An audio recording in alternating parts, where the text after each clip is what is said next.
episode, I'll be giving you one of the most interesting episodes I've ever done on this channel. I had to fly in all the way from the United States to come and do this episode. Today I'm with the champion of Bungoma Open, the man himself, the champion, Mr. Were Samstan. He's going to be taking us through some of his games, and we have chosen one game that was recently played in the Bungoma Open, game 5. How is the feeling after winning your first tournament? Hello all. Actually, it's not really my first tournament. I've won a tournament before. It's just that maybe lately I've not won any other tournament. Of course, the feeling was I was overwhelmed first and foremost because I wasn't expecting it. It was a strong field. I was seed 5, so winning was something, yeah. I traveled all the way from the United States only to have a recording of Mr. Were. But actually, the play was fantastic. You had a very strong field. Tell the nation, how did you make it to the rating which you have? Because you started with a very low rating, but currently you're almost entering 2000 rating. How did you make it to gain that strength of which you're having right now? Maybe before we go very far, they added us 100 euros. So we are close to 2000. But however, I think I started as a 1600. But consistency in play has made me gain some few euros. And also always whenever I play, I'm in position to beat players that are more higher rated than beating, not even drawing. So however, but stronger players or higher rated players always look for draws, and if they try funny things, smash them. They enter into the slaughterhouse. Actually, ladies and gentlemen, let's kickstart with game 5 of Bungoma Open, the 2024 edition. And this was game 5 when Mr. Were Samuel was playing against Mwendwa Muteti. Yeah, Mwendwa Muteti. So we have chosen this game because it had a very nice finishing, and I hope you like it. First and foremost, I would like to invite Mr. Samuel to begin. Mr. Were Samuel is in the white pieces, and Mr. Muteti is in black pieces. Please, you can take on through the game. Yes, so before we start the game, when I went for Bungoma, I was playing a style which is very powerful. It requires you to have a lot of energy to play it. It's called power play, hyper modern. Yes. So the opening was E4 as usual. E4, and lately I've been solving so many puzzles. So I was trying to set for my opponent several puzzles, and if you see them, well and good. But if you don't, they were only sticks. So opening was E4 as usual, and they played one of the best, which is C5. The Sicilian defense. At putting pressure on the D4 square. That's what the Sicilian usually does. Okay? So it is more like attacking the center from the sides, Okay. That's the idea of the Sicilian. So those days they used to say that the Sicilian is used by strong players to beat weaker players. But lately things have changed because of course, engines and so many things, so many other factors. So I played knight c3. I wanted to sideline it. I didn't want the usual main knight f and then b, then maybe bishop c, the usual main lines. So this is the closed Sicilian. So this is the closed Sicilian. Okay. You can either choose fianchetto or you can go f4, depending on the situation. Yeah, just maybe depending on the mood and what you want to achieve in the position. So when my opponent plays d6, this is a symbol of the nudged off usually. So we always see s6 in play. And also maybe the classical variations of the Sicilian. So I played f4. This is the Grand Prix. Okay, yeah. Why would you go for the Grand Prix? Because everyone was expecting moves like knight f3 or d4, but you went for f4. I felt like f4 was least expected. Usually when you go to Kenya, there are always 3 rounds a day. Okay. So you don't have to over streamline on the main lines because you may be shocked. Because by the time someone plays the Sicilian, just know he's always ready for the main lines. Okay. So Grand Prix is something... it's like a surprise weapon. Yeah, it's a surprise weapon. So I played f4. My opponent plays g6. Yes, of course, usually when you close the Sicilian, always e6, knight passes here, then you get ready to castle. Okay. Yeah, so played knight f3, just developing pieces, getting ready to play out your bishop and castle. That's the plan. Opening as usual. Bishop g7. Yes. Okay, also developing pieces. I play bishop c4. Putting pressure here. Times they blunder and pin this knight so you can sack. Then just check. Yeah, he didn't go for that variation, so I plays this e6. I played f5. Sorry. So f5. What would you go f5 for is f5? f5 is an interesting move. I want to just indirectly open for the bishop and also just give him this double pawn to make him a bit comfortable in his play. Yeah, because now you see we try so much to clinch on the pawn as I just try to improve my position. Okay. So I went for f5 to just create an imbalance because now I'm in a must win. I needed this point in order to try and maybe look for a draw in the last round. So he captures it. Now I play d3 to open for the bishop. Bishop. Okay. Okay. Yeah. So he plays knight To e7. to e7. He wants to go and shoot castle. Okay. Of course, also overprotecting the pawn and getting ready to castle. So at this point, I castle. So now the advantage in this line is that the rook file is open and the bishop is open. The queen can still play queen e1. Then queen comes to another side. So now when you check by the engine, you realize black is always slightly better because of he has a pawn, of course. Okay, he's ready to castle, so he's slightly better. Okay. But of course, the advantage you have is your bishop is ready to come out. The knights can jump into the position. Okay, rook, even if you open this file, then 1 point, you have high chances. Okay. But of course, if you happen to reach the end game, some of these scenarios you will be on the ropes. Okay. So, like I said, I've been solving several puzzles, and the games were mainly tactical. Okay. So my opponent also goes for castling. Now the plan is simple. I want to swing my queen here, put pressure on the h7 on the h5. So it's a simple plan. So he realizes it in that if I now hurry to play, I can just jump away with the knight and I'm forced to maybe do some exchanges in order to keep up with the play. Okay. So I just played queen g3, putting some pressure on g6 pawn. Because now the pawn is pinned. Yeah, it's pinned, but however, it's still protected by the knight, so you don't rush for it. My opponent plays this s6 standard waiting move. That's the Najidov standard waiting move, s6. He's planning b5. So he's planning b5. Now you don't allow him to have all that counter play. So what do? Push f4 immediately, so he can't break. Yes, so he wants to exchange. You need this bishop pair because it's like I need this kind of advantage. I overthought at this point.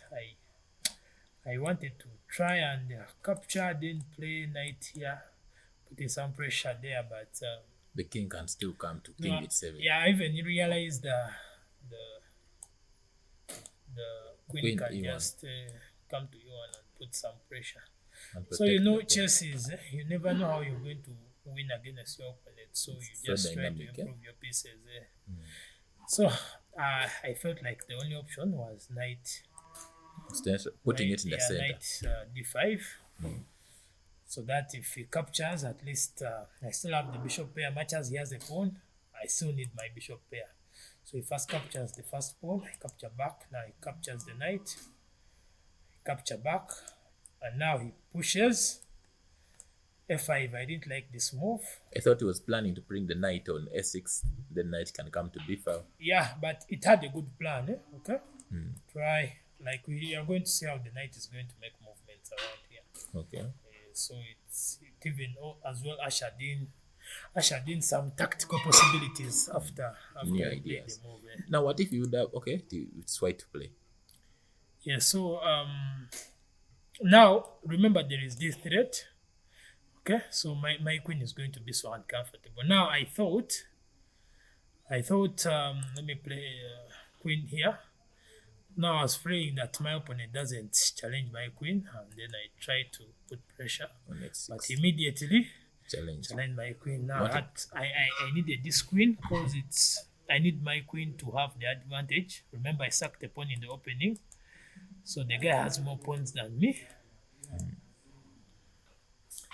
Why? So I didn't want to give in my queen. So in case of knight f5, yeah, of course I was saying knight f5. Then I was planning just to play queen somewhere here, just to keep my queen around the king side, because anything can happen. I'm not seeing anything. Remember, he still has an advantage of the pawn. Okay. So you can't remove your queen just like that. Okay. And so now he develops his last piece in play, but I didn't like his move because I really wanted knight f5. wanted knight somewhere. Okay. So what he missed is okay. Of course, at this point he wanted me to capture here. Then he So plays that knight he plays f5. his knight here, And then he takes knight a f5, piece. and then he's winning a piece. But of course, that I have to see. Mm. So what I did, I first immunized it. Bishop d3. Yeah. So when that, he plays it, I just capture it, and then I have time to capture here. On d6. Now, he plays his knight here in order to capture my bishop. Okay. Now this is where pieces. Yeah. He's attacking the pawn on d5 and also and double with the knight. Actually, he's putting pressure. I even felt like the game is a bit equal-ish, but remember, I have this pawn. So much as we are almost exchanging off pawns, but then here I ushered into some tactical possibilities. the Tal mode entered. So I captured here. Okay. This is still very fine, okay? If he plays the knight, we just take it off. See, I still very fine for him, okay? So he captured my bishop on d3. My bishop. So it means now you're piece down. Yeah, now he has a piece, okay? So right here, had I played knight still immediately, this is still exceptionally stronger because the bishop has been removed. So I was forced to capture. I'm threatening a mate, and he's forced to capture back. Okay. Now here, I played my knight to g5. So if he plays rook h, you can take the pawn on now, f7. of course, rook h. If he plays a rook h3. Now, if you play rook h3, there is a mate in about 3. I just check. He's forced to go here. Then I play my rook here. It was a very interesting move. Then I play my rook to h7. It's very interesting. Remember, I'm forcing to capture your rook. Yeah, and it will be in checkmate. Yeah, so I said this was the first puzzle. Now, when you saw it, I realized, okay, now this guy knows what he's doing. He knows he can calculate. Okay, yes. So of course the game was still equal here. Now he played an interesting knight move. Okay, attacking the queen and blocking the queen and blocking that. So I'm not in a hurry to capture because. So this knight move was a little bit wise because he's attacking the queen at the same time blocking the column for the rook. Yeah, blocking the column, so he can play this. Now here was almost I had to see some moves, I had to see this check to try to keep in play. Okay, so there is no need to rush to capture any piece here. So I checked. Okay, still equal-ish. Now you have two pieces. You have a piece which is now I have a piece here. I need to capture this. Okay. Remember, he captured my piece. Now he was also attacking a knight at the same time. Okay, these are so many pieces. So for the meantime, you're piece down. Now I'm a piece down, yeah. So this is where I told you I had to set him some puzzles. In this position, now, what was running into your mind? In this position, I was calculating knight e4. Knight e4. Check, but now he has king e5. But seeing the king movements were many. But then I realized the queen is on the same rank with your queen. The queen, so I can just play my knight here and just wait for him to play any other move. you know. So when you play knight e6, also this knight is going to Yeah, move. so Knight this d3. this knight was, I was anticipating that if I play here, knight can as well go back. I really wanted this move. I felt like he's almost a piece up. You know, you can't make assessments like a machine, but I just didn't like his position. That's why I played it. Okay. Okay, so I was anticipating knight to go back to Four. b4. Okay, I felt it was a good move, but however, anyway, as we are going to see where he placed his knight, so I continued with knight e6. knight e6. This was strong move. a powerful move. Second, you take a The position is still equal. There is nothing. I don't have anything in this position, but at least I'm putting pressure on the rook. And also you have queen e7 check. Also now Queen at this point now I have g7. queen g7 check. Because now the knight is pinned by the rook. So since the knight is pinned, also this is also another threat. Yeah, queen check. Okay. So I was anticipating several moves at the moment, and I just had to wait for what my opponent is going to play. So my opponent Wanted to save the piece. said, okay, saving the piece. I really wanted. I was thinking of knight here. Before. Okay, because the king can have a running square to run. So he played knight back. He played knight e5. e5. So it means knight e5. He has no other square. All the queen has, the white has all the various attacks. Actually, I missed even. I think I missed a mate here. I think there's queen h4 check. It was a mate. It was a mate. Okay. Queen h4 mate. That's a mate. Eh? Yeah. It was a mate actually. Yeah, it's a mate. Yeah, it was a point. I thought sacking here then was. If he takes by of course, he took with the pawn. With pawn, but then this check here. He has to go in white. He has to go here, then check. Then you mate him. Then it was a mate, of course, in 3. So I looked at a much longer variation. Also, I anticipated that if he captures with pawn, there is this check. He has to come and forward. Then if he comes here, it's check, and then it's a mate. Okay, he can't go back here. He can't go anywhere. Back. Yeah. I also wanted a move like this, but still sack, and then check, but still a mate. This is also a mate. Yeah. Wow. So I'd calculated several variations in the position. And the opponent had no chances. What the opponent said after the game? Opponent, he told me he was winning. I think it was my first time not understanding that statement. He was winning the game. He told me he was winning. Okay. Of course, when you've won, you leave them to say whatever they want. Yeah. The gentleman. So I said, let me let go. Let me leave him with the bragging rights. Yeah. But there were so many things I was seeing in the position because now the game had gone tactical. Okay. Because by mere fact that I left him this night for a while, it was worth it. He had to realize that I was seeing a lot, you know. Yeah. So, ladies and gentlemen, thank you for tuning into the channel, and we hope to give you more and more interesting content like this. Next time I'll be still inviting him to take us through how to become stronger, how to play different variations and different openings. He's a champion in the making, and we hope that all is going to be well. Just tune into the channel, and he also has a YouTube channel. It's called the East African TV. East African Chess so TV. I'm going to drop the link of the channel down below this video. Please go ahead, subscribe, like, and comment. Let's grow together. Let's support each other so that we make East Africa and Africa great. Let's make the world great again. Thank you so much for tuning in, and I wish you the best of luck in your games.